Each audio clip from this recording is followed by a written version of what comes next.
Ok, bonjour à tous et bienvenue sur mon webinaire. Alors je vous demanderai confirmation si vous entendez bien le son. Donc bonjour Bob, bonjour visiteurs. Vous êtes très nombreux à assister à cette journée conférence DailyFX FXCM. Bonjour Roby, merci pour ton commentaire. Alors aujourd'hui, je vais vous parler évidemment d'Eliott, puisque c'est un des thèmes centraux de cette présentation de ce midi, mais je vais mettre l'accent plus particulièrement sur la genèse en fait de, euh, ma, de, de ma démarche en fait analytique.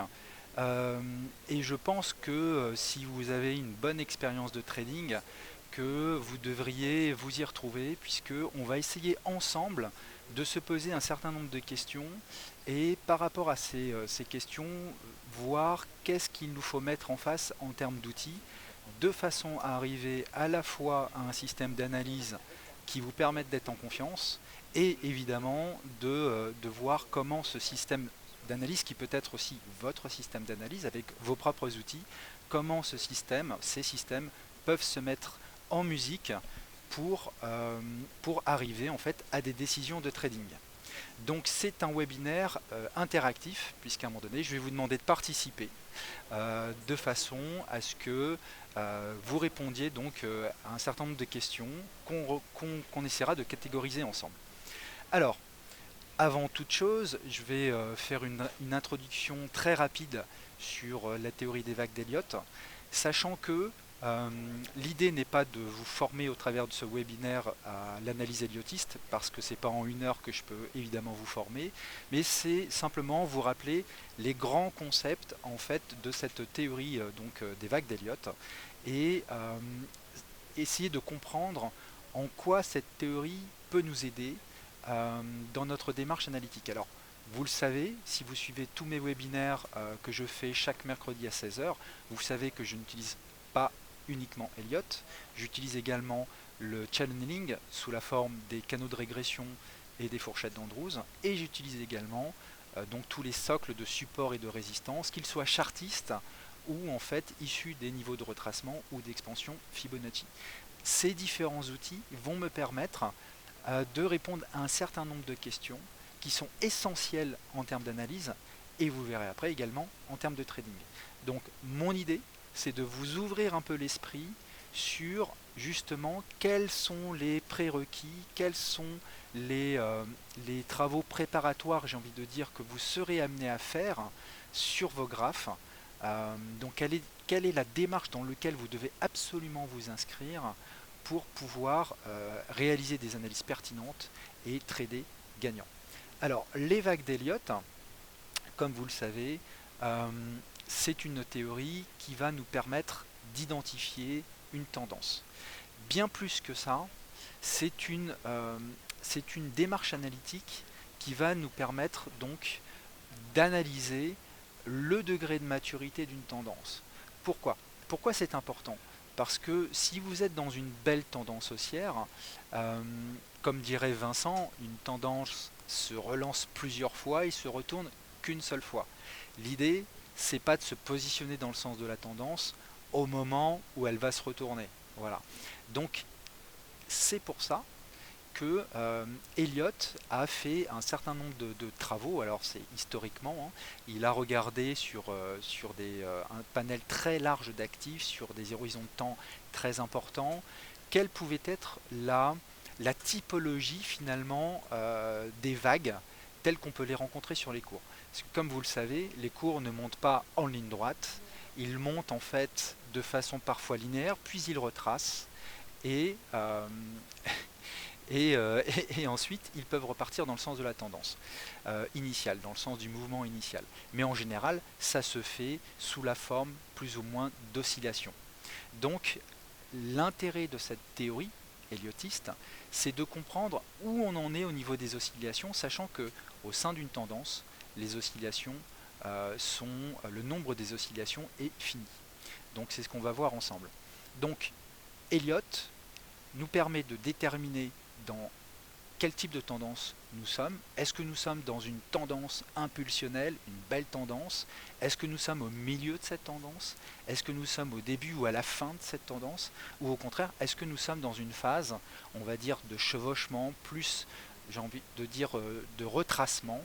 Et à ce moment-là, quelle conclusion on peut en tirer et quelle donc déduction on peut en faire en termes de trading? Alors, pour ceux qui ont l'habitude d'utiliser donc Elliott, c'est un système non seulement complet en termes d'analyse, mais également en termes de trading, puisqu'il y a des règles d'or qui ont été donc émises par Elliott. En ce qui concerne donc la constitution des vagues, il y a des règles d'or sur lesquelles le marché ne peut, des contraintes en fait que le marché doit respecter sous peine d'invalider en fait votre décompte Elliottiste. Donc si vous faites un décompte qui est propre, qui est clair, pur, à ce moment-là, à partir du moment où vous avez des règles qui nous disent que le marché ne peut pas descendre en dessous de telle vague, sous peine d'invalider votre décompte, eh bien vous avez à ce moment-là un stop qui devient clair. Donc ça c'est ce qu'on va voir ensemble. Alors on va passer sur le slide suivant.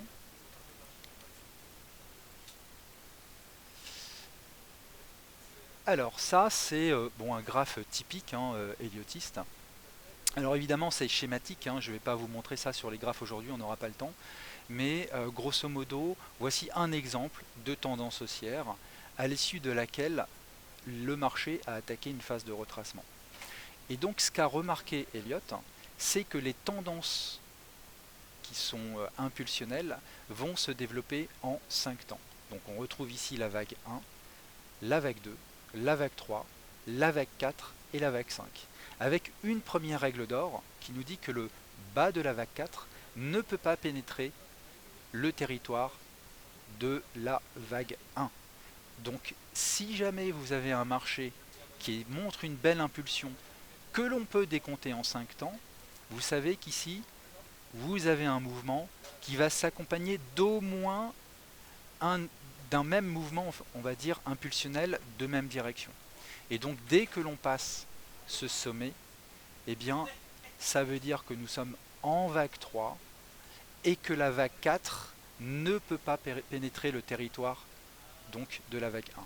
Donc si vous êtes ici, vous pouvez entrer, on verra comment, vous pouvez rentrer ici avec un stop qui sera positionné en dessous du sommet de la vague 1. Donc là, je vous donne juste un exemple d'utilisation du décompte Elliottiste en termes de trading. D'accord ? Alors évidemment, ce que je vous présente là, c'est quelque chose de très simplifié, de très schématique.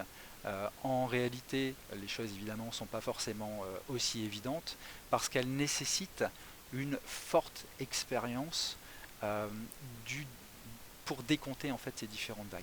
Alors c'est là où la théorie elliottiste est intéressante, c'est qu'elle est fractale. Ce que nous dit Elliott, c'est que les vagues d'impulsion se réalisent toujours en 5 temps.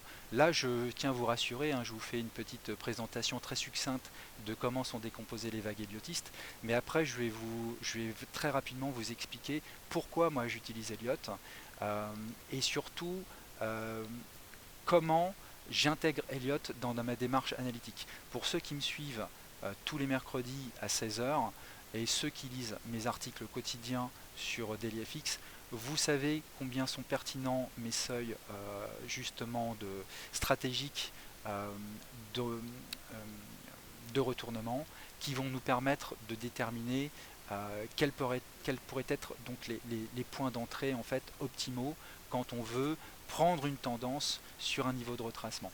Donc vous voyez, quand on a des mouvements comme cela, moi dans ma façon de voir, l'idée c'est de pas prendre ce point-ci, puisque on ne peut jamais savoir quand est-ce qu'une tendance se retourne. Avant nous avions une tendance baissière.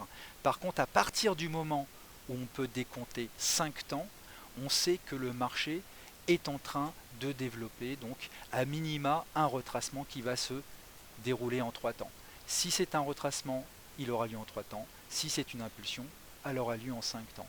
Et à ce moment-là, l'idée, c'est d'essayer de prendre le point bas de cette phase de retracement pour prendre la vague donc, qui va suivre dans le sens du mouvement d'origine.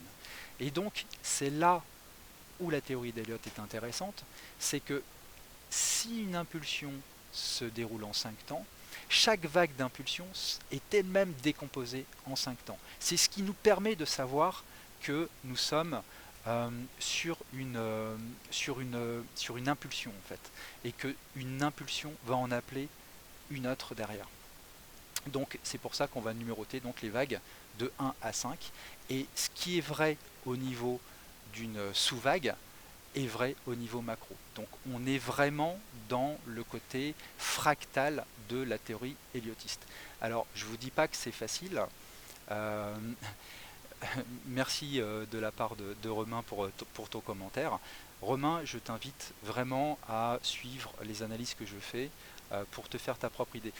Il est clair que ce genre de théorie peut paraître assez abstrait pour les traders débutants, et il est normal que vous soyez parfois un peu dubitatif. C'est tout à fait logique. Moi, je suis dans une approche en fait pédagogique dans laquelle je confronte mes analyses non pas sur des graphes historiques, mais sur la réalité des cours. Donc, je vous invite à juger la performance de mes analyses au travers de ce que je produis chaque jour chez DailyFX. Si effectivement les seuils, les niveaux que je propose, les canaux que je monte sur mes graphes ne sont pas respectés sur le marché la plupart du temps, vous serez effectivement en droit d'être dubitatif et on va dire plus prudent à minima sur ce que je vous explique. La réalité est tout autre, mais je vous laisse juge. Pour le coup, je ne peux pas être plus clair de ce que je produis donc en termes d'articles et d'analyse chez DailyFX. Donc, Elliott, pour synthétiser, va nous permettre, au travers de ces différents décomptes, Elliott nous apporte un certain nombre de règles, de principes, pour pouvoir réaliser nous-mêmes nos différents décomptes. Et en fonction justement de ces différents décomptes, on peut tirer des conclusions assez fortes sur les marchés pour se dire qu'effectivement, nous sommes dans une tendance naissante, puisque nous avons vu 5 temps ici se développer. Ça appelle à minima une nouvelle vague en 5 temps. Vous voyez, même quand on est dans une phase de retracement en 3 temps en ABC, on a une première vague A en 5 temps, suivie d'un retracement en zigzag, vague B, qui appelle une vague C en 5 temps. Donc à partir du moment où vous détectez une vague en 5 temps, l'idée c'est d'attendre ce retracement en 3 temps pour trader la vague C. Donc on ne sera, nous, en tant que particulier, on ne pourra jamais trader, ou rarement en fait, les différents points hauts qui sont ici, parce qu'on n'a pas, nous, accès en fait à des données fondamentales. On n'est pas un smart actor, nous sommes des traders particuliers. On a besoin d'avoir une information sur les marchés qui nous dit que là, effectivement, une impulsion vient de se réaliser pour prendre le train en marche. Donc l'idée c'est quoi? C'est d'attendre que le train démarre à toute allure, s'arrête à une gare, et là on va prendre cette gare-ci pour trader le deuxième mouvement. Donc soit on tradera une vague C, soit on tradera une vague 3, on tradera rarement une vague 1, ou alors dans une unité de temps inférieure en attendant que cette petite vague 1 se termine, qui se déroulera également en 5 temps pour prendre ce point là. D'accord? Donc si jamais vous avez du mal à réaliser vos propres décomptes, moi je vous invite à regarder ceux que je propose donc au travers de mes différentes analyses. Challengez-les, il n'y a pas de souci, je réalise ça en toute transparence. Vous pouvez également vous abonner aussi à des sites spécialisés elliotistes qui vous apporteront donc leur propre décompte. Maintenant, moi je vais vous donner mon retour d'expérience personnel. C'est extrêmement difficile de trader uniquement sur la base d'Elliott. Pourquoi? Parce que Elliott induit un certain niveau de subjectivité. Il y a de temps en temps des situations où vous ne savez pas si c'est vraiment du 5 temps, ça peut être du 5 temps. Il peut y avoir parfois plusieurs scénarios possibles. Et qui dit plusieurs scénarios possibles dit aussi des scénarios contrariens. Donc c'est pas évident, ça nécessite beaucoup de temps. Si clairement si vous êtes trader débutant, analyste débutant, c'est pas vers Elliott que vous devriez vous tourner en premier lieu.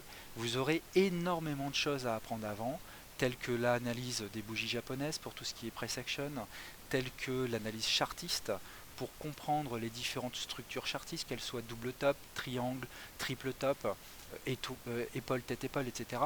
Il est essentiel d'abord dans votre processus en fait d'apprentissage de commencer par des choses simples, puis vous aurez besoin à un moment donné de pouvoir compléter finalement vos bagages techniques par des outils un peu plus sophistiqués et notamment Elliott en est un, il y en a d'autres, mais Elliott en est un. Ce qu'il faut savoir, c'est que des banques comme JP Morgan par exemple émettent de temps en temps des analyses graphiques montrant des décomptes elliotistes.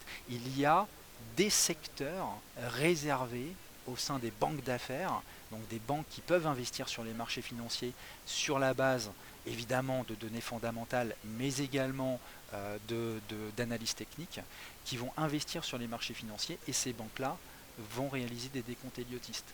Donc on peut être dubitatif, mais il faut aussi se poser la question pourquoi ces grands acteurs que sont les banques, pourquoi des hedge funds vont établir donc des décomptes, vont utiliser Elliott dans leur stratégie d'analyse pour arriver donc à des décisions de trading.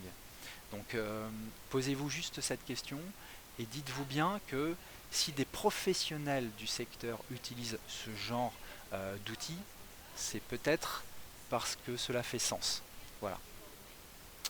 Donc on va passer au slide suivant. Vous allez voir après, l'idée était de faire une légère introduction à Elliott. Vous allez voir que ça s'inscrit dans une démarche beaucoup plus globale et beaucoup plus sophistiquée dans ma façon de voir. Alors, slide suivant. Donc on retrouve en fait notre fameux graphe. J'apporte quelques éléments supplémentaires. Donc nous avons ici donc, une première vague d'impulsion en 5 temps, suivie d'un retracement ici en zigzag. On retrouve la vague 3, nouveau retracement en zigzag et une vague 5. Alors en général, si vous utilisez les oscillateurs, comme le RSI, le pourcent Williams, le stochastique et j'en passe, la vague 5 va souvent montrer des divergences sur l'oscillateur. Quand vous avez un peu d'expérience dans les décomptes elliotistes, vous utilisez d'autres outils en fait, qui peuvent être donc des outils mathématiques comme les indicateurs, qui vont vous permettre de mieux cerner quelle est la psychologie finalement en cours sur les graphes. Quand vous avez une divergence qui apparaît sur l'oscillateur, c'est en général le signe d'une vague 5, c'est-à-dire une fin de tendance. C'est logique finalement, puisque les smart actors, les banques, elles qui ont des informations sur le fondamental, des informations que vous n'aurez jamais en tant que particulier, elles vont se positionner sur des niveaux de prix qu'elles jugent intéressants pour des positions de moyen terme. Donc elles vont accumuler. Donc en termes de psychologie, ça veut dire qu'ici on va avoir une vague 1 qui va se développer.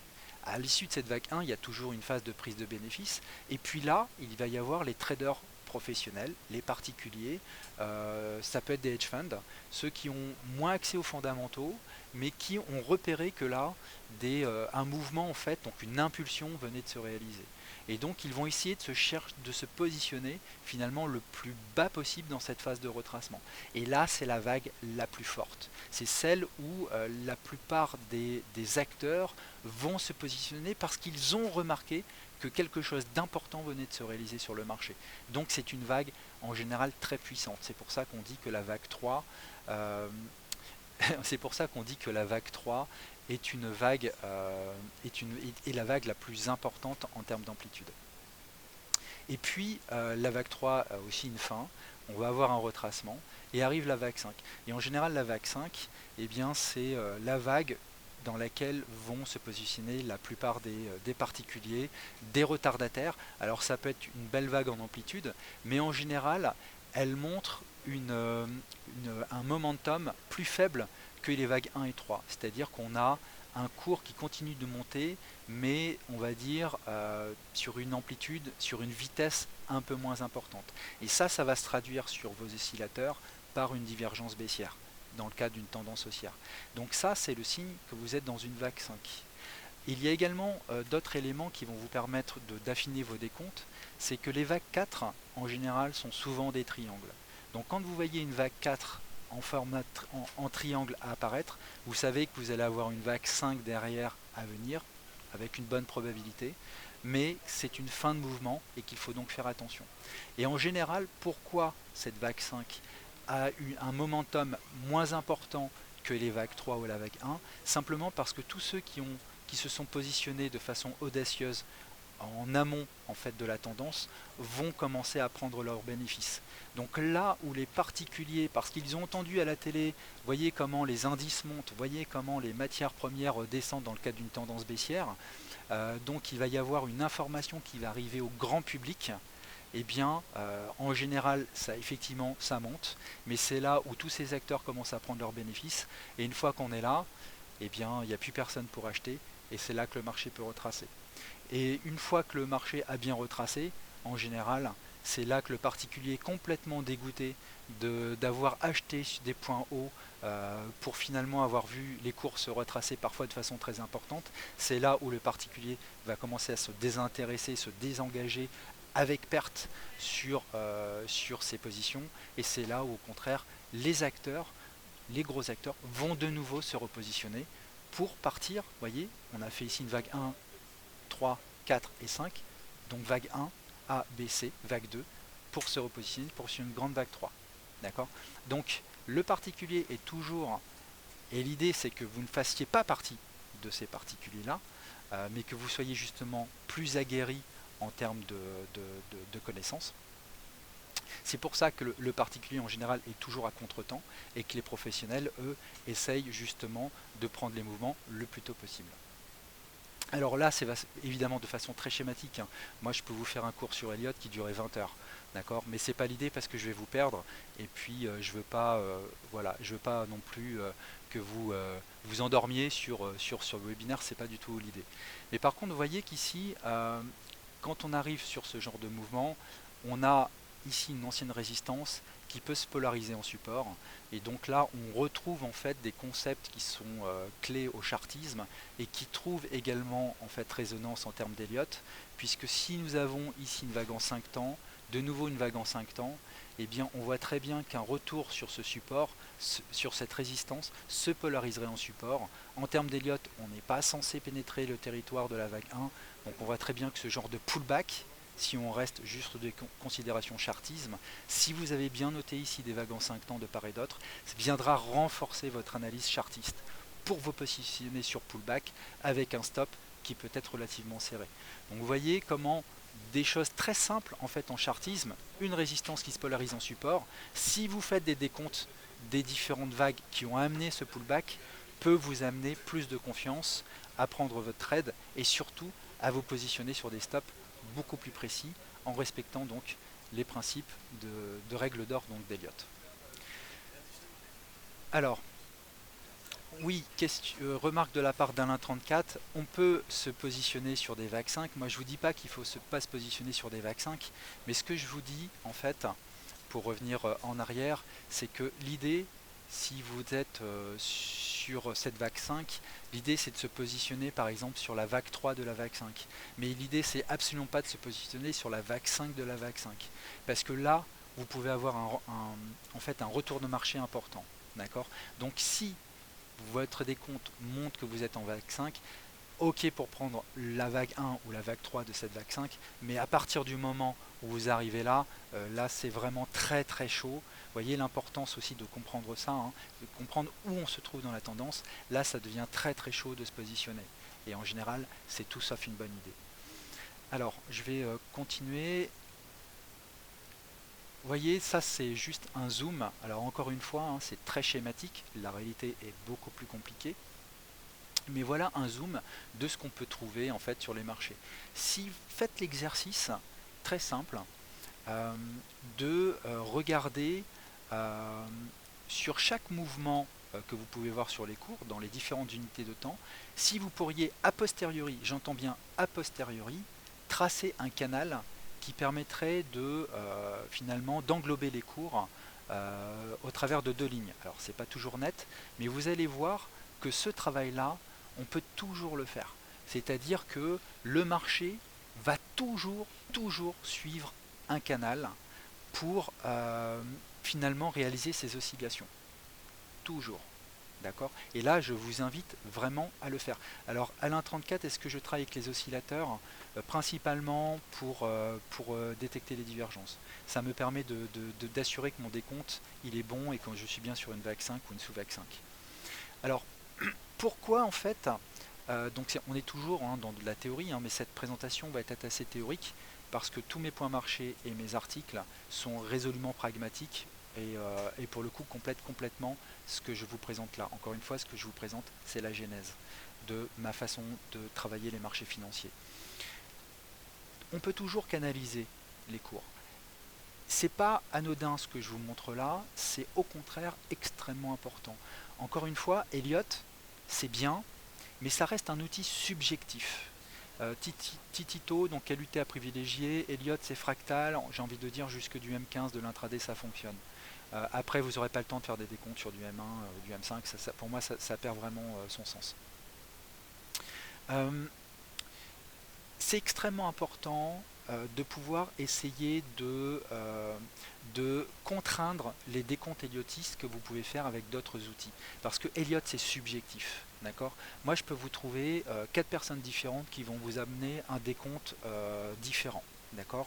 Donc à partir du moment, et ça c'est une réalité, ça montre bien une chose, ça montre bien qu'Elliott c'est quelque chose de subjectif à la base. Parfois on peut voir du 5 temps vraiment clairement et parfois on n'est pas sûr que ce soit du 3 temps, du 5 temps. Or c'est fondamental parce que si c'est du 3 temps ça peut être un retracement. À ce moment là c'est juste en fait une respiration et non un retournement. Voyez. Donc c'est important d'arriver à des décomptes qui sont purs. Or arriver à des décomptes qui sont purs ce n'est pas une chose aisée et parfois c'est quelque chose de subjectif. Et donc, c'est la raison pour laquelle je vous parle de mon retour d'expérience. Si je devais trader uniquement sur la base d'Elliott, je ne m'en sortirais pas. Voilà, je vous le dis en toute humilité, je pense que je m'en sortirais pas. Par contre, si on vient compléter cette théorie elliottiste avec d'autres éléments qui peuvent venir du chartisme, donc le channeling, également les niveaux de support et de résistance, là on commence à avoir quelque chose de beaucoup plus consistant. Et c'est quelque chose que moi j'utilise, notamment au travers des fourchettes d'Andrews, c'est-à-dire que peu importe finalement si vous avez raison au niveau de votre décompte elliottiste, c'est pas ça qui est vraiment important. Ce qui est vraiment important, c'est d'identifier des zones stratégiques de retournement. Et ça, c'est quelque chose pour moi qui est vraiment l'essence même de ce que vous devez faire en termes de trading. Vous, en tant que particulier, vous devez être dans le sens de la tendance. Mais il faut pouvoir se positionner à un bon prix dans la tendance.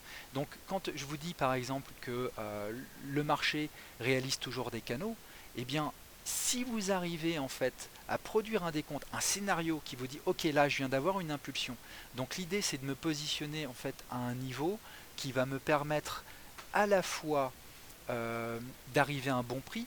Donc c'est quoi un niveau de retracement qui vous permet d'arriver à un bon prix? Eh bien c'est parce que le marché a retracé une bonne partie de ce mouvement. Vous avez ici une impulsion. Le marché a montré clairement des impulsions, des belles bougies, des marabouzous, donc là vous savez que vous êtes dans quelque chose de fort qui vient de s'installer. Et puis vous avez un retracement chevauchant.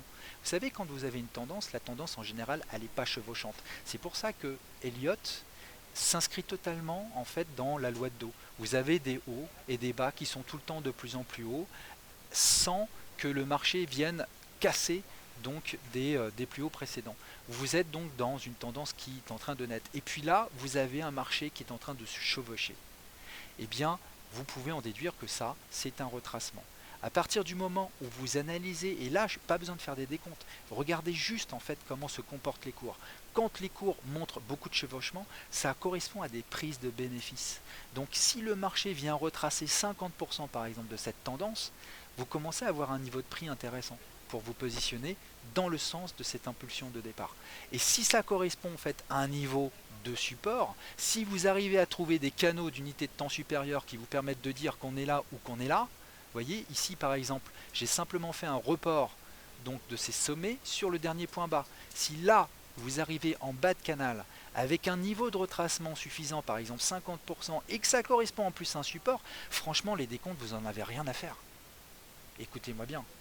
Vous avez eu des mouvements d'impulsion clairs, une tendance qui est propre, des mouvements chevauchants, ça arrive sur un bas de canal par report de trendline, là on est dans le pur chartisme, on arrive sur un niveau de support qui peut être un niveau de chartisme pur et dur ou un niveau de retracement Fibonacci. Vous avez ce que j'appelle en fait un cluster, c'est-à-dire une confluence de supports qui font que, en toute logique, en toute probabilité, des acheteurs devraient se positionner sur la zone. Et franchement, vous, en tant que particulier trader, vous n'avez rien besoin de plus. Ce qui importe dans votre trading, c'est pas tellement de, j'ai envie de dire, de savoir que là, on a ce genre de décompte et qu'on est finalement au milieu d'une tendance. Moi, je le fais, mais j'ai l'expérience pour le faire. Mais vous, si vous n'avez pas l'expérience, le fait juste de regarder, ok, là j'ai une impulsion avec des hauts tout le temps de plus en plus haut, là oui j'ai eu des mouvements de retracement chevauchants, donc ce sont des prises de bénéfices. Si on se replie sur des reports de canaux, des reports de trendline avec des niveaux de support, mais vous n'avez rien besoin de plus. Vous attendez un price action en termes de bougies japonaises, ça peut être des harami, ça peut être des bougies, ça peut être un marteau, ça peut être ce que vous voulez en fait, une étoile du matin, un signal en fait, ce que j'appelle moi un détonateur, qui va vous dire que là le marché a vu la zone, et du coup vous avez un stop clair qui peut être un stop sous la mèche. Vous voyez. Et l'idée c'est quoi? C'est de vite neutraliser votre risque en vous mettant stop 0 dès que le marché part, et puis vous visez le haut du canal, où vous visez en fait, bon moi j'utilise des niveaux d'expansion, des niveaux de résistance que vous aurez pu localiser dans une unité de temps supérieure. D'accord? Donc ça, c'est quelque chose que je pense être extrêmement important quand vous réalisez vos analyses. Au-delà des décomptes, c'est identifier des zones d'impulsion. En fait, c'est comprendre quelle est la nature du marché à un instant T. Est-ce que je suis dans une nature impulsionnelle? Est-ce que je suis dans une nature correctrice, corrective? Et est-ce que là où la correction est arrivée correspond en fait à des niveaux de support forts et croisés? Si c'est oui, c'est là que vous devez vous positionner.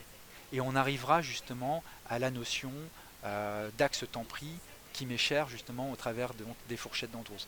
Mais vous voyez, je vais pas vous faire ici en fait l'étalage de mes connaissances techniques sur Elliott ou sur les fourchettes d'Andrews, parce que je vous ai déjà fait en fait des webinaires chez DailyFX qui expliquent ça en long, en large et en travers, notamment pour les fourchettes d'Andrews et le tracé des canaux de régression.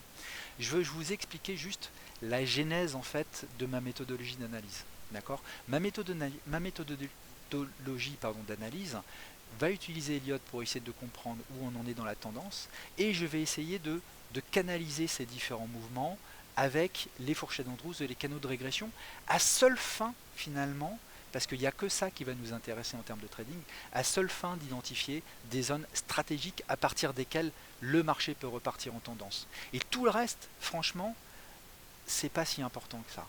Ce qui est vraiment important, c'est d'identifier ces zones stratégiques de retournement pour vous repositionner dans le sens de la tendance. Vous avez un train qui part à toute allure, première gare, il part à toute allure, deuxième gare. D'accord? Donc là, si vous prenez le bas de la vague 5, on est d'accord. Attention, après, une fois que le mouvement se développe, vous allez constater des divergences sur l'oscillateur, et là, il va falloir commencer à prendre vos bénéfices. D'accord? Ce qui est vrai à ce niveau-là est vrai également à ce niveau-ci. D'accord? Là, vous êtes également sur la vague 5 de la vague 3. Vous pouvez en fait essayer de prendre des mouvements les plus précoces possibles. Alors évidemment, les bas de vague 2 ne sont pas les vagues les plus évidentes parce que vous n'avez pas forcément de canaux à ce moment-là. Mais vous avez des fourchettes d'Andrews que vous pouvez positionner également sur ces points pivots qui sont ici. Mais ça, c'est l'objet de webinaire que je vous ai déjà présenté.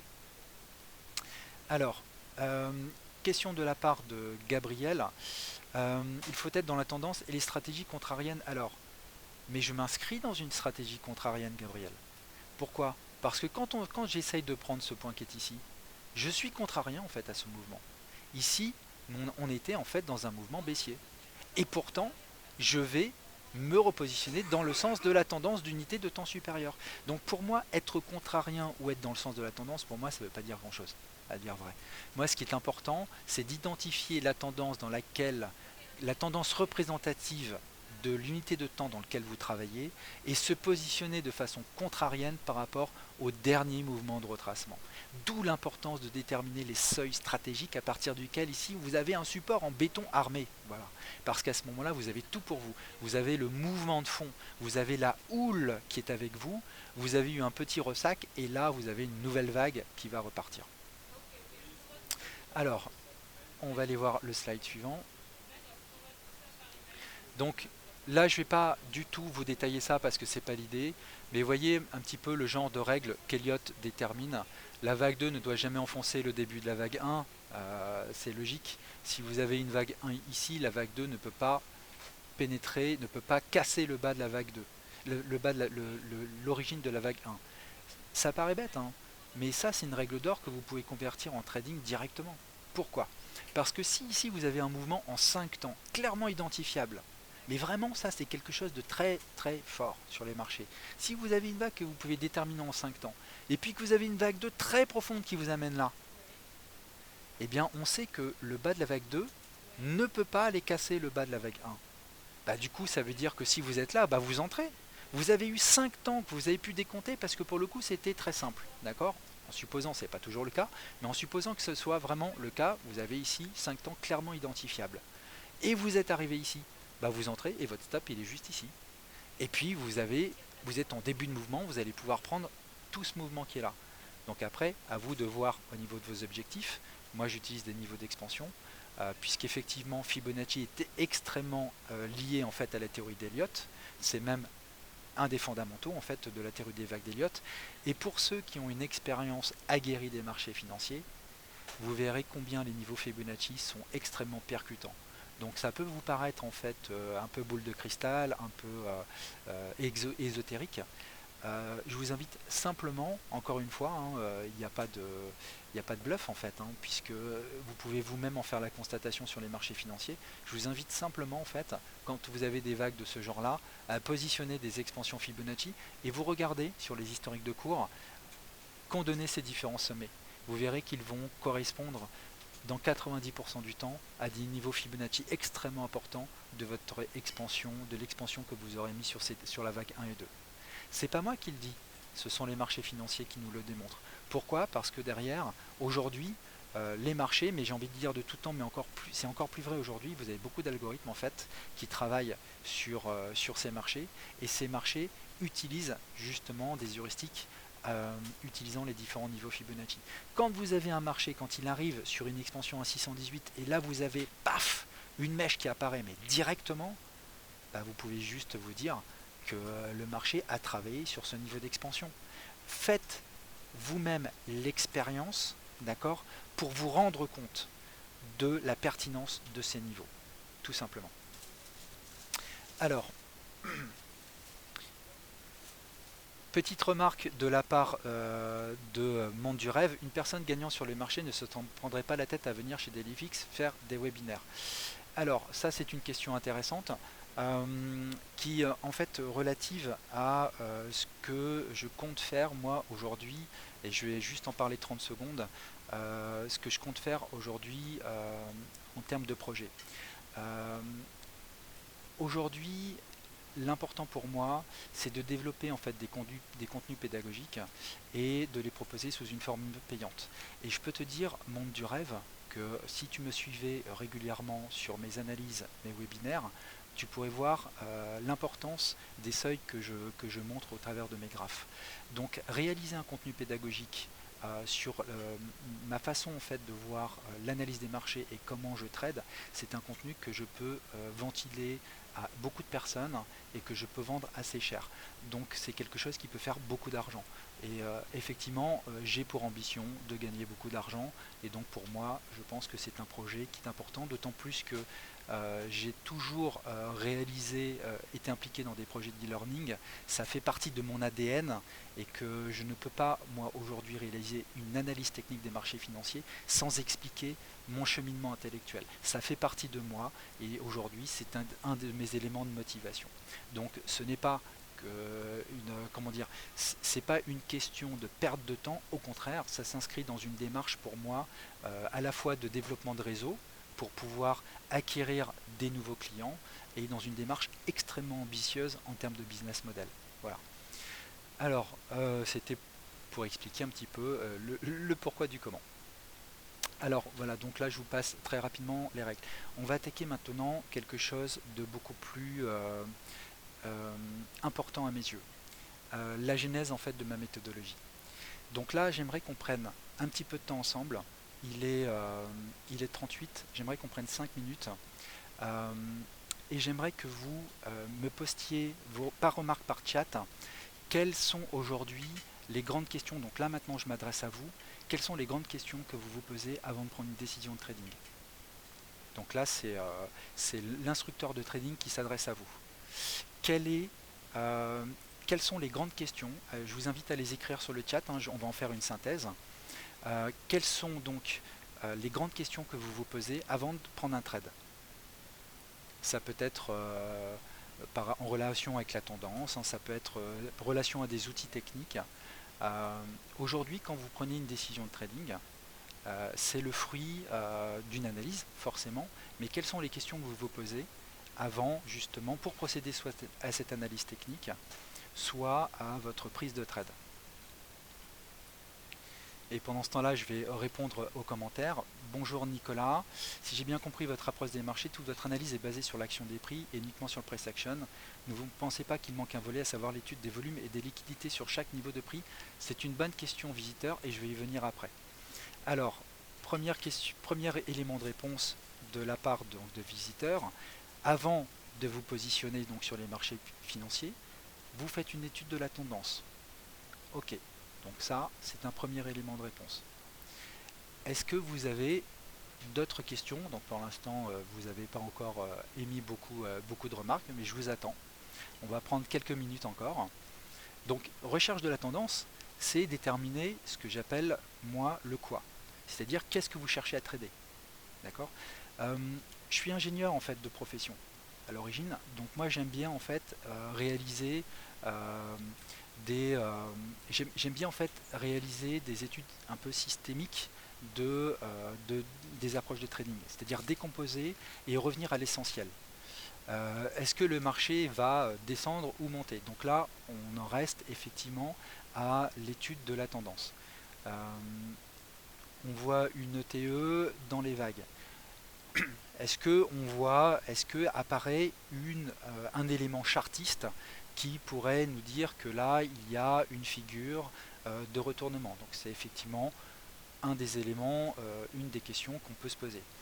Remarque de Pip Hunter, analyse fondamentale, sentiment, support, résistance, trend, candlestick, pattern. Ok, on continue et après on va essayer de mettre des noms sur ces différents éléments. Continuez. Pour l'instant il manque encore des choses, hein.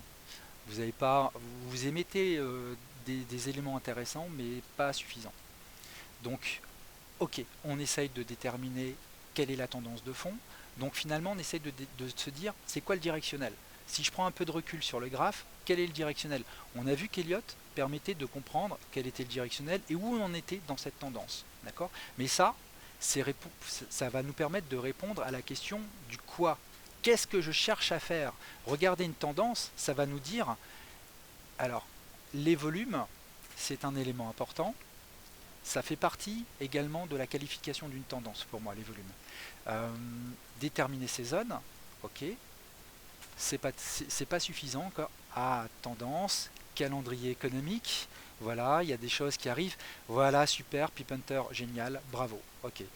Time cycle cluster, ok, on y vient.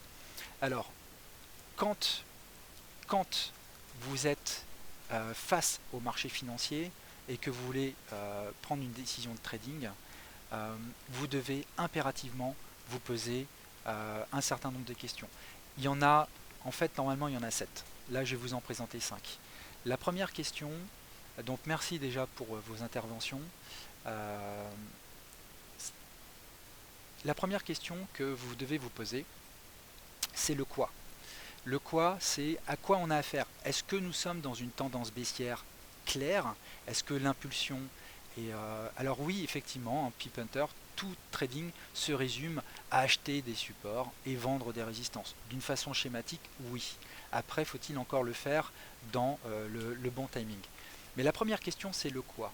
Et attention, hein, que vous utilisez Elliott, les fourchettes d'Andrews ou autre chose, ces questions-là, vous devez vous les poser. Vous pouvez utiliser des stratégies utilisant des niveaux de support avec des bandes de Bollinger ou des moyennes mobiles. En fait, peu importe. Là, j'essaye de prendre de la hauteur. D'accord. Alors, de nouveau, il y a vraiment des remarques qui sont très très bien, donc je trouve ça super. Merci à vous pour vos retours. La première question, c'est quoi? C'est quoi la tendance? On veut se positionner dans le sens de la tendance. Et on veut se positionner à un bon prix. Donc là intervient le où. C'est-à-dire à quel niveau de prix je suis prêt à me repositionner dans le sens de la tendance. Donc là vient justement les éléments d'étude des supports, de résistance, quels sont les différents supports croisés, parce qu'on peut avoir un support chartiste qui arrive avec un bas de bande de Bollinger, qui arrive avec une moyenne mobile exponentielle 100 jours, j'en sais rien, en fait tous les outils d'analyse que vous-même vous utilisez. Moi je ne suis pas là pour vous imposer des outils, je suis là pour vous expliquer une méthodologie, d'accord, et la genèse de ma méthodologie. Moi le quoi, j'y ai répondu avec Elliott. D'accord. Vous pouvez y répondre avec d'autres choses, avec vos propres outils. Une moyenne mobile, ça vous permet de savoir si vous êtes en tendance. C'est une bande de Bollinger aussi, parce qu'elle exprime finalement plus ou moins, au-delà de la volatilité, elle exprime des canaux dynamiques. Donc, la tendance, c'est ce que je cherche à trader. Le où, c'est le niveau de prix à partir duquel je suis intéressé pour me repositionner dans le sens de la tendance. Mais il y a le quand aussi. C'est pour ça que quand on me parlait de time zone, de cycle, vous savez, il y a beaucoup de théories sur les cycles de Hearst. Vous avez des banques, des traders à Chicago qui sont aujourd'hui formés sur les cycles de Hearst. Et ça exprime une temporalité finalement. Donc le timing. Parce que vous pouvez être, et c'est ce qu'on va voir dans le slide suivant, vous pouvez être dans une tendance haussière, mais si vous achetez au mauvais moment, si vous achetez en haut de vague 1, ça peut retracer de façon importante. Et là arrive le doute. Là, vous allez dire, mince, le marché retrace, qu'est-ce qui se passe? C'était finalement votre point d'entrée qui n'était pas bon. Et parfois, vous pouvez avoir un support qui est intéressant, mais le timing n'était pas bon non plus, parce que vous avez que ce support là et il n'arrivait pas en conjonction avec d'autres éléments. Ça veut dire simplement que le timing n'était pas optimum. Alors si vous êtes bien dans le sens de la tendance, vous allez finir par gagner, mais vous vous serez peut-être fait stopper avant. Et donc finalement, alors que votre analyse de fond était bonne, parce que votre timing était mauvais, vous allez être perdant sur ce trade. Donc le timing est aussi important que la détermination du niveau de prix et que la détermination d'une tendance et de sa qualité. Et arrive après le comment. Comment, c'est comment je vais mettre en musique finalement cette analyse. Ok, je suis arrivé sur un niveau de support, mon timing est bien parce que je suis sur un bas de canal par exemple, donc j'ai un croisement bas de canal haussier et support. Ok, la tendance de fond était haussière, magique, j'ai tout ce que je veux. Maintenant, je vais attendre du price action pour vérifier que le marché quand même il voit bien, il voit bien mon analyse, entre guillemets, que mon analyse est bien conforme finalement à la réalité du marché. Et du coup, comment on met ça en musique? C'est quoi votre stop? C'est quoi votre niveau d'entrée précis? Et surtout, quels sont vos objectifs? Et qui dit quels sont vos objectifs, c'est combien vous entendez finalement encaisser à chacun des seuils d'objectifs que vous êtes fixés. Et donc, on regarde tout ça, quel est votre risque-reward global? Vous voyez? Donc ça, c'est le comment. Alors après, il y a d'autres questions. Il y a le combien, on va y venir. Le combien, c'est quelque chose d'important. Pourquoi je vous dis tout ça? Parce que il est extrêmement important que vous rationalisiez votre trading. Si aujourd'hui vous prenez des prises de position uniquement basées sur du feeling, vous courez droit à la catastrophe. D'accord? Quand vous tradez, posez-vous ces questions-là. Et quand je dis comment, le comment, c'est votre plan de trade. C'est mon point d'entrée, un stop clair, défendu par le marché parce que vous savez que vous êtes sur un niveau de support, donc vous allez mettre votre stop en dessous du support. C'est parce que derrière, vous avez un risque-reward global qui est supérieur à 1 pour 2 et j'espère au moins du 1 pour 3 parce que vous avez déterminé des seuils de prise de bénéfice et que votre RR global est suffisant. Et parce que aussi vous avez répondu au combien je vais m'exposer, 1%, 0,5%, 2%, et ça aussi il faut le rationaliser. Il ne faut rien laisser au hasard. C'est pour ça que moi je me suis posé toutes ces questions et que par rapport à chacune de ces questions je me suis mis des outils. Donc moi en fait sur le quoi, J'ai répondu au quoi avec la loi de Do et avec Elliott. Le où, bah, c'est les niveaux de support et de résistance chartiste et mes clusters Fibonacci. Le quand, eh bien, ce sont mes fourchettes d'Andrews et mes canaux de régression. Je vais systématiquement essayer d'acheter quand on arrive sur un bas de canal haussier. Et je vais systématiquement essayer de vendre quand on arrive sur le haut d'un canal baissier. Si ça coïncide avec un niveau de support, si ça coïncide avec quelque chose en plus. Vous voyez la notion de cluster et de confluence. Parce que vous pouvez avoir tous les décomptes Elliotistes du monde, à un moment donné, il vous faut quelque chose de concret, de quelque chose de rationnel et d'objectif. D'accord? Le comment, bon bah là c'est les différents plans de trade. Et le combien, eh bien ça va être la qualification d'une situation.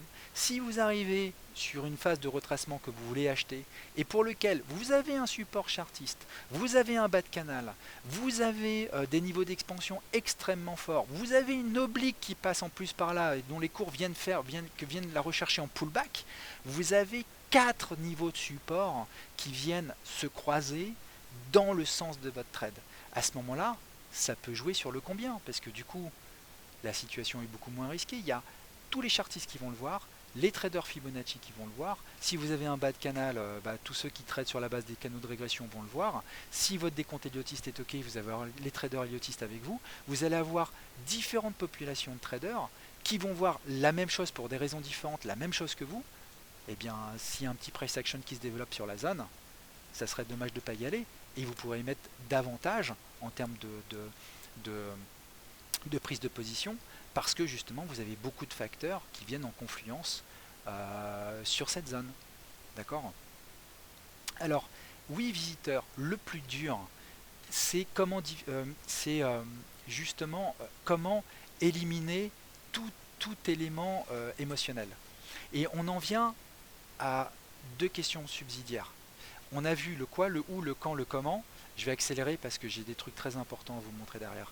On a vu le quoi, le où, le quand, le comment. On vient de parler du combien. L'émotion. L'émotion, c'est quoi? L'émotion, ça dépend de vous. C'est comment vous réagissez, vous, de façon émotionnelle. Et là, c'est le qui. Il y a également le pourquoi, on va y venir derrière. Mais le qui, c'est qui vous êtes. Est-ce qu'aujourd'hui, quand vous êtes sur les marchés financiers, vous avez un profil un peu plus gambler ou pas? Comment vous réagissez si le marché va dans un sens contraire à votre position? Est-ce que vous aurez le sang-froid pour tenir votre position tant que vous êtes dans votre plan de trade?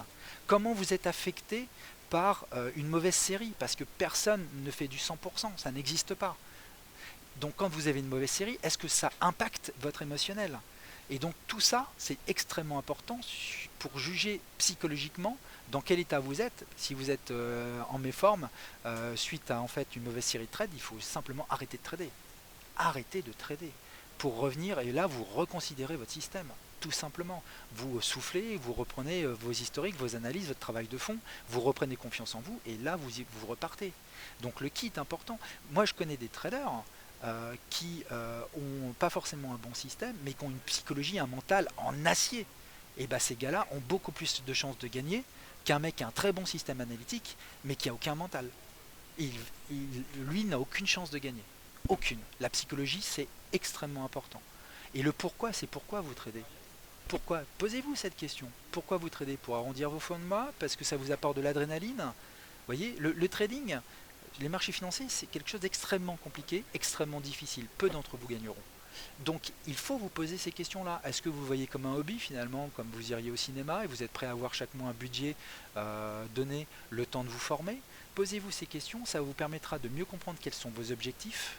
Et de vos objectifs dépendra également le combien. C'est combien vous êtes prêt à mettre sur les marchés financiers.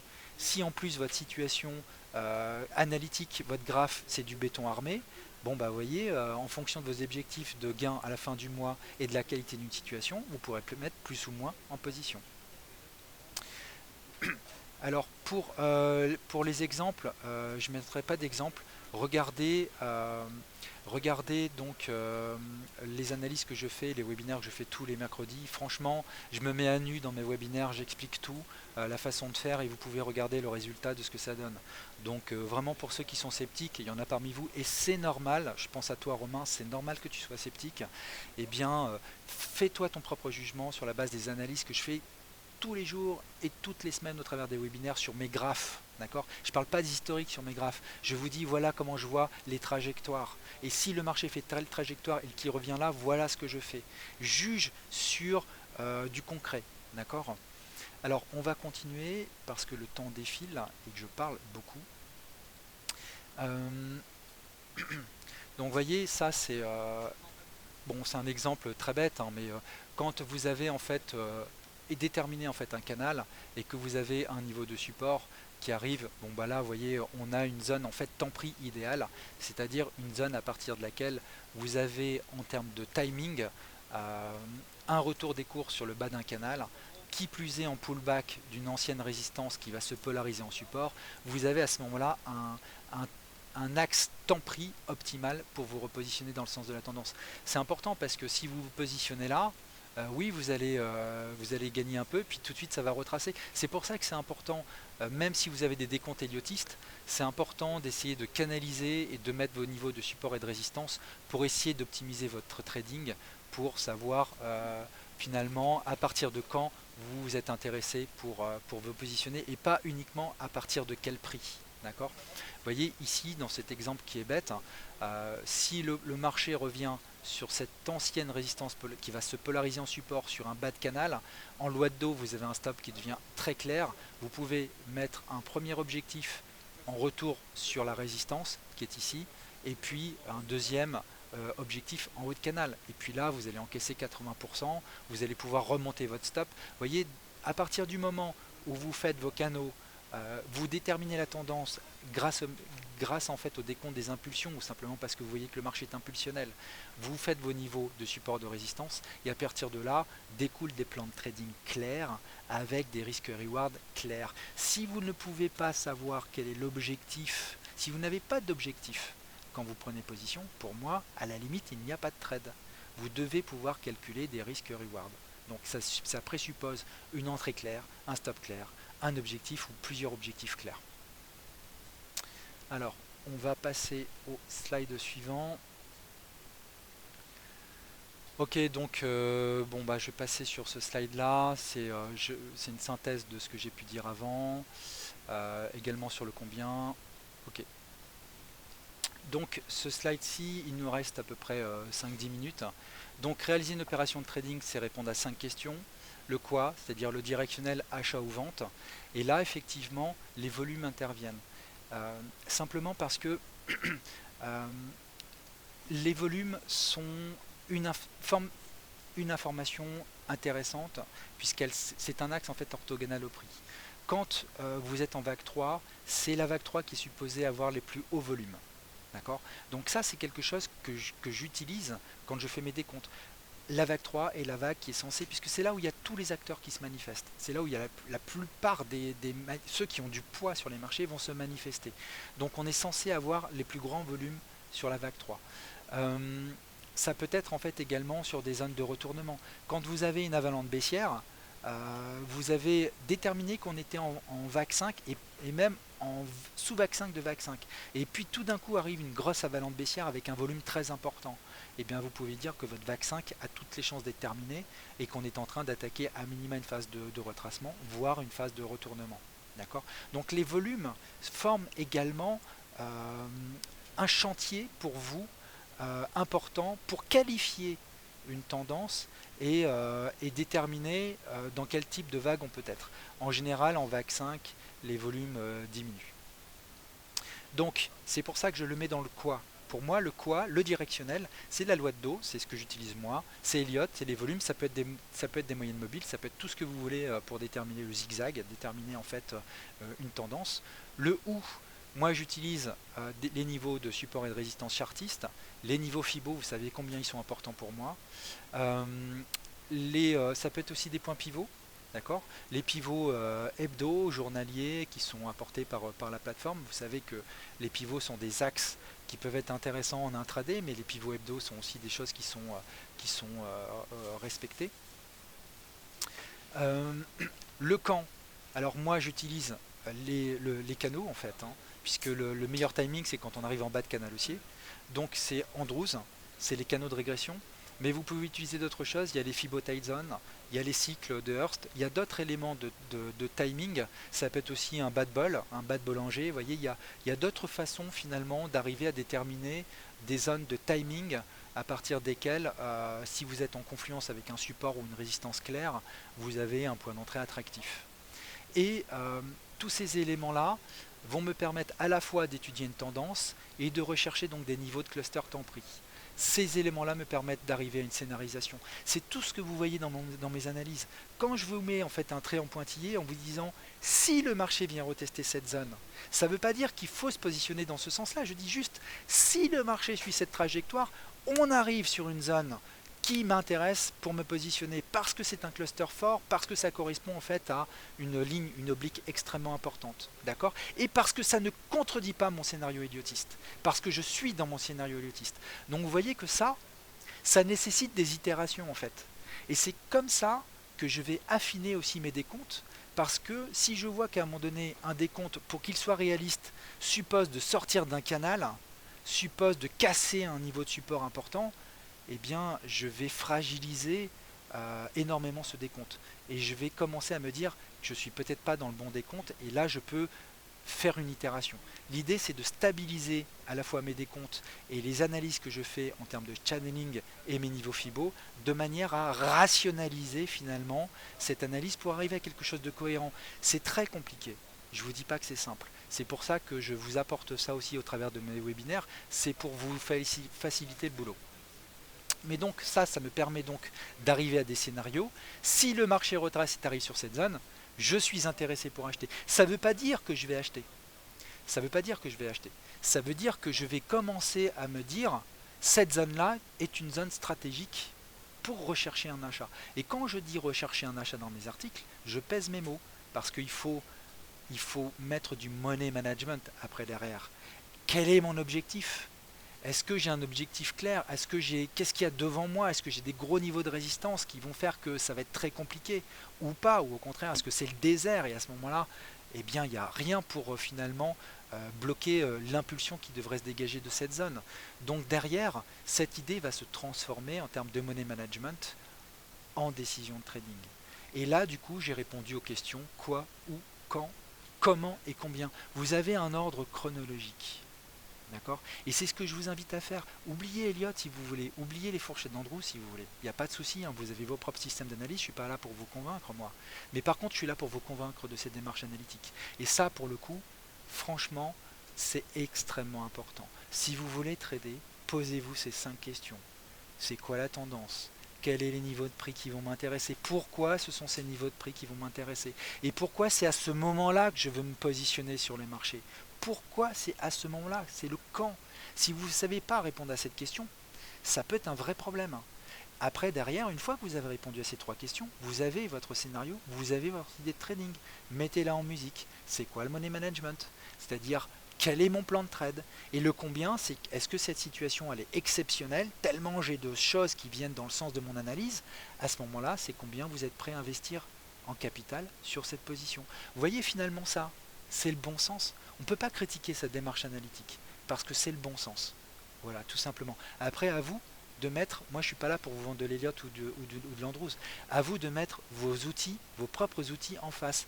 Et s'il y a des outils que vous n'avez pas sur une ou l'autre des questions, eh bien vous avez devant vous un champ d'amélioration clair et net. Alors, on va continuer sur le dernier slide. Voilà donc un exemple de workflow. C'est celui que moi que j'utilise dans mon processus analytique. Tout d'abord, je vais essayer de répondre au quoi, le directionnel et où les prix. Donc je fais une recherche en fait de scénarios Elliotistes, parfois je peux en avoir plusieurs. De mes scénarios Elliotistes découlent en fait des niveaux Fibonacci. Pour ceux qui me suivent, je vais poser mes niveaux d'expansion Fibonacci sur les nœuds Elliotistes, parce que sinon ça manque de sens. Les scénarios Elliotistes vont me permettre de déterminer le directionnel. Je vais faire une recherche de canaux, scénario des canaux, afin de déterminer en fait des clusters temps-prix. Elliott plus les clusters temps-prix vont me permettre de déterminer des plans de trading. Est-ce qu'il y a compatibilité? Si à un moment donné on arrive sur un bas de canal pour que vous puissiez en fait avoir une idée claire de ça. Imaginons que le marché était en tendance claire et nette et qu'on arrive sur un bas de canal. On était haussier, on arrive sur un bas de canal haussier. Et bah ça donne envie d'acheter. Ouais, mais sauf si Elliott vous dit qu'on était en haut de vague 5. Votre canal, il va jamais tenir. Au contraire, on va le casser le canal. Et puis, on va aller le pullbacker, on va aller rechercher le canal qu'on a cassé. Et là, il faudra shorter simplement parce que vous êtes dans une vague de retracement à minima en ABC ou 1, 2, 3, 4, 5. Vous voyez, donc le Elliott va me permettre de savoir où je suis dans la tendance, est-ce que je suis en fin de tendance ou pas. Et si je ne suis pas en fin de tendance, les canaux prennent toute leur importance parce que c'est justement des retours sur des bas de canaux que je vais chercher à acheter. Vous voyez. Alors que si je pense être en fin de tendance, je ne vais rien faire quand on va arriver en bas de canal. Je ne vais rien faire. Je vais attendre que le canal y casse parce qu'on n'est jamais certain, il faut embrasser l'incertitude, comme j'aime le répéter. On va attendre que le canal casse, et là, on va vendre le pullback du retour sur le canal. Vous voyez comment une analyse elliotiste va me permettre en fait d'élaborer des scénarios, d'être prudent, et après je convertis ça dans des idées de trading relatives en fait à des éléments de chartisme, parce que les fourchettes d'Andrews, telles que je l'utilise, c'est du chartisme, c'est déterminer des canaux chartistes, tout simplement. Donc, détermination du directionnel, détermination donc des zones temps pris, mes fameuses zones stratégiques de retournement, pour se repositionner dans le sens du directionnel, si compatibilité, et à ce moment-là, on met ça en musique. Est-ce que j'ai un stop qui est évident, qui me permet d'avoir un risque-reward minimum de 1 pour 2? Si c'est non, bah, je vais descendre d'unité de temps, on descend, c'est fractal, et on recommence le scénario de manière à trouver un point d'entrée qui me permet d'avoir un risque-reward descend. On va travailler au corps la position, d'où l'importance d'avoir plusieurs unités de temps, et notamment une unité d'intervention tactique. Ou alors, j'ai un stop clair parce que j'ai un détonateur qui vient d'arriver. Le détonateur, c'est une terminologie propre. C'est simplement parce que vous avez un petit double bottom qui vient d'apparaître. Vous travaillez en H4 et en H1, un petit double bottom vient d'apparaître sur votre zone stratégique de retournement. Ça peut être dans votre unité de temps une avalante haussière. Ça peut être un arami haussier. Vous voyez, ça peut être en fait des éléments techniques issus d'autres analyses qui vont vous dire que là maintenant, le marché vient de réaliser une structure de retournement, vous avez un stop clair qui sera en généralement serré, et là, vous avez vos objectifs relatifs à votre analyse. Et donc, derrière, vous avez un niveau de positionnement, et derrière, une gestion du trade. Et là, sur la gestion du trade, également, vous devez rationaliser votre gestion du trade, c'est-à-dire, quelles sont pas uniquement vos zones de prise de position, mais ça peut être aussi, à partir du quand je remonte mon stop, à partir de quand je peux être amené à faire des renforts, etc. D'accord? Et ça aussi, vous devrez le rationaliser. Alors, quand le marché est souvent en trading range, question de Pip Hunter, et on va bientôt en rester là, eh bien, quand le marché est en trading range, il n'y a pas le choix, il faut descendre dans une unité de temps sous-jacente, et si tu descends dans une unité de temps sous-jacente, tu trouveras de nouveau des tendances à l'intérieur de ce range. Il n'y a pas le choix. Si dans ton unité de travail tu es en range, il n'y a rien à faire en fait. Ça veut simplement dire que le marché consolide à plat, ça peut être une vague 4, ça peut être une phase de retournement, haute vague 5 et le marché est en train de distribuer. Donc il peut, voilà, il peut se passer, il peut y avoir plusieurs significations en fait en retour. Alors, si vous n'avez pas d'autres questions, bon, il y a eu beaucoup de questions. Parmi vous, c'est normal, hein, il y a des questions de personnes qui se posent, qui font des remarques hein, sur est-ce que je trade, est-ce que je gagne ma vie, est-ce que je réalise plus d'argent en faisant des interventions dans des conférences. Je vais être très clair là-dessus. Donc c'est une question de la part de Laurence. Je vais être très clair là-dessus. Pour trader et gagner sa vie du trading, il faut être à 100%. Ça doit être une activité à temps plein. À temps plein. Vous ne pouvez pas espérer gagner votre vie, ou alors il faut avoir un portefeuille de 1 million d'euros, ou 500 000 euros. Mais si vous avez 20 000 euros en portefeuille, n'imaginez même pas que vous allez gagner votre vie du trading. D'accord? Et ça nécessite de toute façon un boulot à plein temps. Et quand je dis un boulot à plein temps, c'est pas 8 heures par jour, c'est 12 heures par jour. Parce que ça veut dire que vous devrez vous lever tôt, super tôt, pour regarder ce qui s'est passé la nuit, remettre à jour vos analyses, de façon à ce que lors de l'ouverture du marché, tout soit préparé. D'accord? Donc le trading, c'est un comment je peux dire ça? C'est un métier qui est extrêmement chronophage et qui demande une résistance au stress extrêmement forte. Là, on en vient au qui, d'accord? Tout le monde ne peut pas trader. Tout le monde ne peut pas trader. Il faut avoir une résistance au stress extrêmement importante. Et moi, je ne l'ai pas, d'accord? Donc aujourd'hui, je travaille avec des traders, je fais de la pédagogie, je suis instructeur de traders, je suis analyste stratégique des marchés et instructeur de traders, instructeur de trading. Je travaille avec des traders parce que je leur donne mes analyses, parce que je les conseille, mais je ne gagne pas ma vie du trading. Parce que pour gagner sa vie du trading, il faut pouvoir injecter beaucoup d'argent sur les marchés financiers. Et ça nécessite une gestion du stress extrêmement importante. Et c'est pas donné à tout le monde. Je préfère vous le dire, je préfère être clair avec ça. La psychologie, c'est 40% de vos résultats en termes de trading. Moi, je sais où est ma place. Voilà. Bah écoutez, merci encore à vous. Et vous avez eu beaucoup de questions. Je suis très content de cette petite période d'interactivité que nous avons eue avec une session questions-réponses. J'espère vraiment qu'au-delà des outils, et oui Ravchen, la psychologie du trading, j'espère vraiment qu'au-delà des outils que je propose, Elliott, Fourchette et autres, c'est vraiment la démarche analytique que je voulais vous présenter, qui elle vraiment fait bon sens. Vous ne pouvez pas la critiquer. D'accord. Déterminer des zones temporelles, temps axe-prix, déterminer donc quelle est la tendance, déterminer les zones de repli à partir duquel vous voulez vous repositionner dans la tendance, tout ça c'est du bon sens. À vous de mettre vos propres outils, moi j'ai les miens et je vous invite fortement à regarder mes analyses que je publie tous les jours, à écouter mon webinaire que je fais tous les mercredis à 16 heures. Pour vous rendre compte, d'accord? Je le fais en toute transparence. Après, je vais bientôt être dans cette zone-là de DailyFX. Donc, vous voyez, c'est la zone réservée aux analystes donc DailyFX. Je vais bientôt avoir mon propre encart pour lequel vous pourrez avoir également la totalité des articles récents que j'ai publiés. Donc, j'en ai publié, j'ai dû publier à peu près 70 articles depuis début septembre ou au moins 50. J'ai publié pas mal d'articles aussi par le passé. Donc vous pourrez juger de la qualité de ce que je vous propose. Et c'est bien là-dessus que je vais juger. C'est pas sur la théorie, c'est pas sur ce genre de webinaire très théorique, mais c'est vraiment sur les analyses que je vous propose. Et là, je vous attends effectivement en termes de commentaires, de critiques. Je suis ouvert à la critique et comptez sur moi pour répondre. Merci à vous. Merci à vous tous pour vos commentaires sympathiques ou interrogatifs. Euh, Est-ce que mes graphes de mes analyses sont dispo en ligne? Est-ce qu'on peut les trouver? Il faudrait que je vois avec FXM comment on peut procéder pour effectivement mettre mes configurations à disposition. Je vous dis à très bientôt. Je vous dis donc dès lundi pour mon prochain article technique et mercredi prochain pour mon webinaire. Merci à tous.